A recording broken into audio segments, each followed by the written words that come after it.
Bonjour Cyril Debarge, Bonjour. merci d'avoir accepté notre invitation. Alors vous revenez avec vos acolytes avec un deuxième album intitulé Carry On. On y retrouve des sonorités électro, pop, funk, c'est un joli mélange. Oui, on choisit pas vraiment, c'est-à-dire que c'est tout ce qu'on aime et on met tout dedans. On a tous des influences diverses et variées. Clotilde, la chanteuse, est plus électro, le guitariste est très Rolling Stone, guitare, rock, et moi je suis un peu plus funk, et du coup on apporte tout ça dans notre musique et ça se retrouve forcément. Deuxième album, 12 titres, comment est né ce bébé? Oh là là, dans la souffrance, césarienne et compagnie, et fausse couche aussi.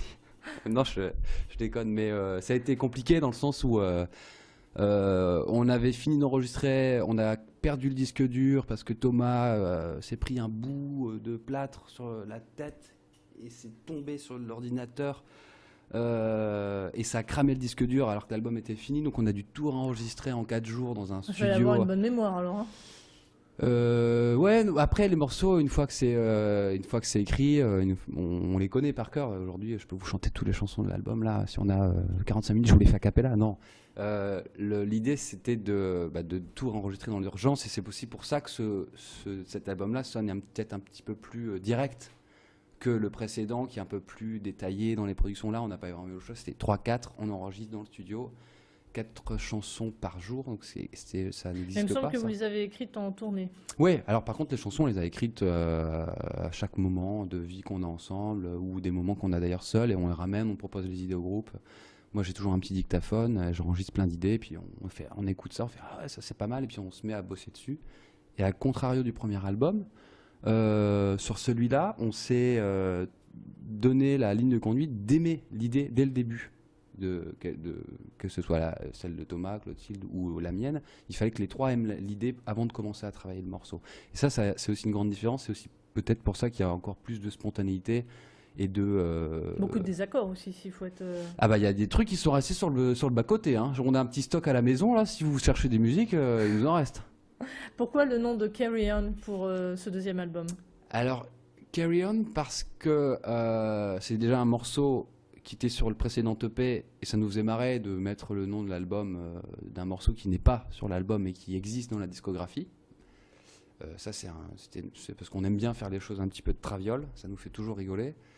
Et aussi parce que Carry On ça veut dire continuer et à un moment quand on a perdu le disque dur, qu'on a changé de maison de disques parce que les Canadiens nous faisaient chier et on voulait du coup trouver d'autres gens et finalement on a créé nous-mêmes le label et le disque dur, le changement de label, on a changé aussi des gens dans l'équipe parce que tout n'allait pas bien, puis on n'était pas d'accord avec tout le monde. On s'est demandé si on allait vraiment continuer. À un moment, on s'est dit non, on arrête, c'est trop compliqué. Là aujourd'hui, vous on a pouvez pu- enfin souffler. Ouais, et on l'a appelé Carry On parce qu'on s'est dit on continue. Et cet album, il va s'appeler Carry On et ça sera le début de la nouvelle vie qu'on va avoir. Alors Restless figure parmi votre album. Oui, Le clip est déjà en ligne. oui, C'est un clip, on a l'impression qu'on est aux États-Unis. Alors est-ce qu'on se trompe ou pas? Parce que oui. au niveau des clips, en général, vous faites tout vous-même. Oui, alors là, on a eu la chance incroyable, inouïe, de se faire contacter par une équipe de gens qui travaillent dans l'audiovisuel et qui voulaient faire quelque chose de très artistique, très léché dans l'imagerie et dans le scénario, dans les mouvements de caméra, ces choses-là. Et pour avoir fait un petit peu de clips et avoir compris que une bonne idée, elle est encore mieux si elle est réalisée avec un peu de moyens techniques, on s'est dit, bah allez les gars, on y va. On fait un truc avec vous. On a coécrit ou participé avec eux, en tout cas à l'écriture du scénario, pour avoir quelque chose qui nous plaisait aussi. Bien que moi j'ai toujours pas compris ce que ça racontait comme histoire, tout à fait. On se retrouve dans une maison un peu abandonnée, mais alors du coup, vous nous avez bluffé parce que vous n'avez pas tourné aux États-Unis. Non, c'est tourné dans le sud de Paris. Après, quand il y a une équipe, ils se mettent à trouver des lieux improbables. Et voilà, on s'est retrouvés là, on a fait waouh. Et il y a un côté The Shining, le côté maison abandonnée, les couloirs, les portes, les choix dans la vie, ces choses-là symboliques. Voilà, donc ça, c'était vraiment un gros coup de chance parce que les gars sont arrivés à 10 pendant 4 jours. Ils ont bossé comme des chiens, ils ont fait un truc monstrueux en termes de travail et d'investissement. Et au final, nous, on n'avait rien demandé. Et donc c'est hyper cool. Mais c'est ça aussi la chance qu'on a dans la vie de ce groupe-là, c'est qu'on a plein de coups de main et plein de rencontres formidables qui font qu'on avance. Et ça, Alors c'est vous chouette. aimez bien tout créer, et on l'a vu, la musique, les clips, et ça va même jusqu'aux vêtements. Ouais, alors là, on va rentrer dans cette phase-là. On s'est rendu compte que Clotilde principalement qui chante dans le groupe. Chanteuse. Ouais, elle adore évidemment, comme Les toutes vêtements. les filles, les vêtements, sauf elle en fabrique elle-même et elle discute avec des jeunes créateurs qui disent ah mais peut-être que ta robe tu peux mettre ça là, ça là. Du coup elle se fait elle s'habille avec, on a par exemple une tenue, on appelle ça la tenue burger. Donc nous on a des t-shirts d'Euro Burger et elle a une petite robe avec des imprimés burger et du coup on crée au moins les assortiments et là on va rentrer dans la phase où on va acheter des tissus, on va broder sur des chemises et ça sera la tenue bisous parce que nous on aura des imprimés bisous sur les chemises et Clotilde aura une robe bisous avec des gros bisous. Alors, vous allez partir en tournée, vous serez partout en France et bien sûr ici à Lille, hein, à l'Aéronef, l'Aéronef, on va y arriver le 30 novembre prochain.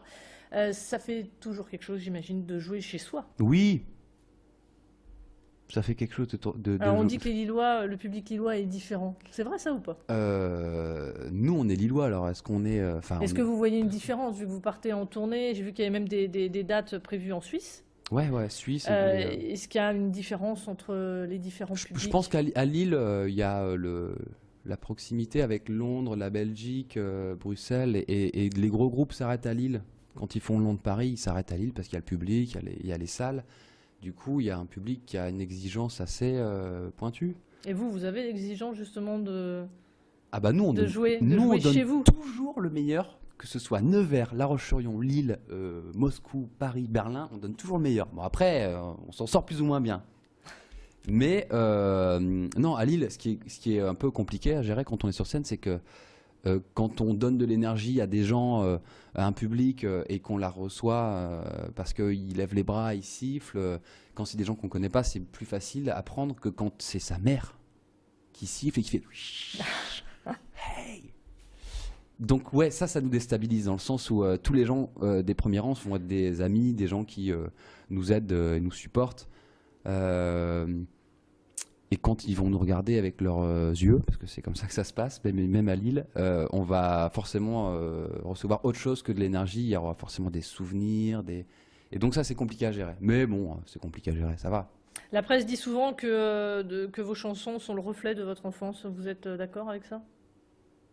C'est le reflet de notre enfance, et même un peu plus, je pense.